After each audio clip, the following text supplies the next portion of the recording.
You are your shadow, or at least part of you is, that aspect of yourself that is both the seat of your creativity and the doorway to the self.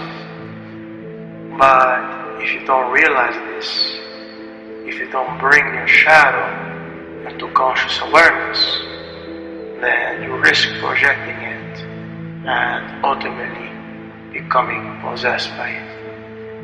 The shadow is neither good nor evil. Rather, it appears good or evil, both in dreams and in projections, depending upon the ego's own attitude toward it. The problem is, this attitude that the ego has toward the shadow, a part of its own psyche, is usually an unconscious one, and the goal then of individuation is to bring the ego into a conscious acknowledgement of this other part of oneself, to take ownership of this rejected or unknown half. The shadow then can be seen as the ego's inner opposite twin, always just below in the waterline of conscious awareness, at times subtly surfacing to seize the ego, usually in the form of an emotional reaction. So, without a doubt, the shadow does have an autonomous aspect. If you need proof of this autonomous aspect of the shadow, ask yourself if you have ever had an uncontrollable outburst of emotion, or done something when you were, quote, not yourself, end quote. Or if you have ever met a person of the same sex that you instantly liked or disliked for no logical reason, chances are that person possessed outwardly those traits that you possess inwardly. The shadow then is made up of all those personality traits that, for whatever reason, were never fully developed, were never fully integrated into the conscious ego personality, but that, especially at the mid-mark of life, begin to cry out for integration.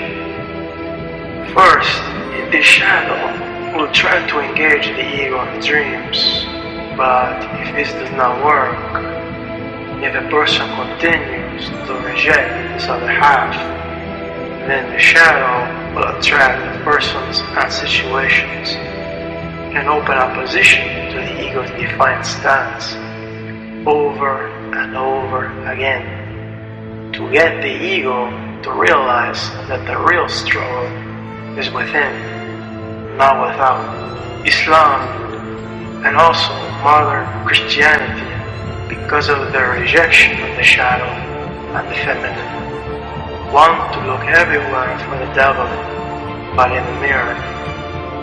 And atheists can be as intolerantly zealous as fundamentalists.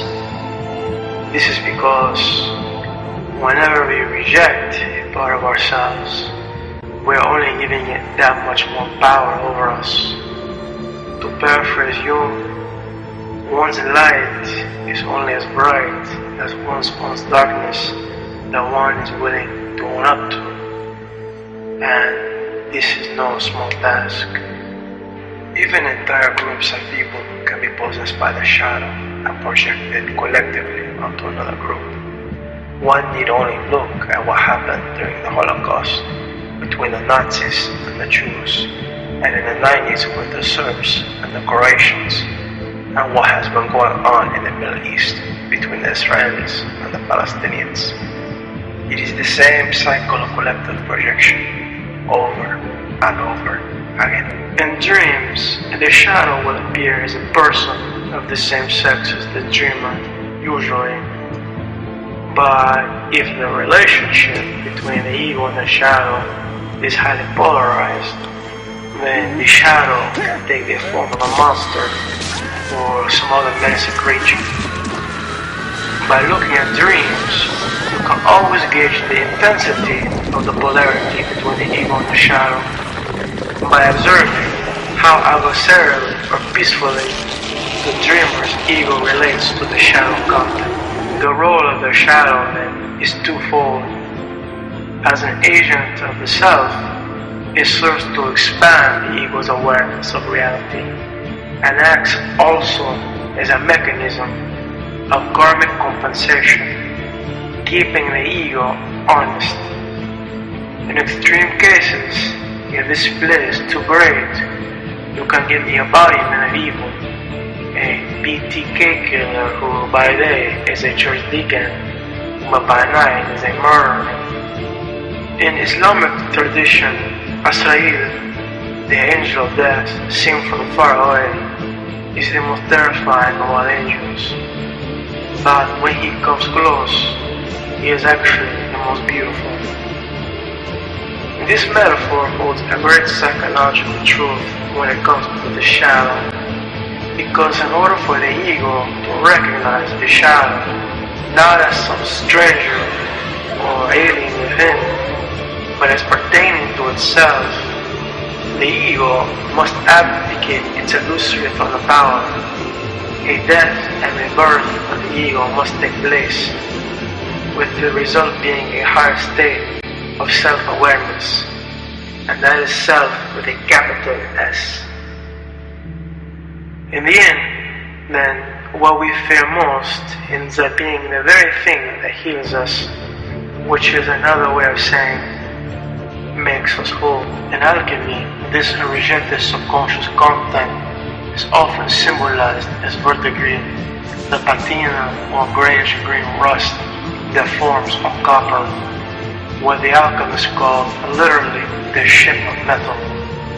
It is the shit, it is psychological feces, that is in fact the prime ingredient for transforming base metals, really the subconscious content, into alchemical gold, the ultimate in all dream symbols, which signifies the unity of opposites. So, the very stone that we, as builders of our lives, would throw away, that we would like to pretend does not belong to us, becomes the cornerstone of this new self, the lapis philosophorum, the philosopher's stone. And this great psychological truth can be best summed up by the cryptic words of Jesus Christ in the Gnostic Gospels, when he says, "If you bring forth what is within you, what you bring forth will save you. If you do not bring forth what is within you, what you do not bring forth will destroy you." For what we are really rejecting is just an unloved, unwanted aspect of our own self. And by loving it, by reclaiming it, we become whole again.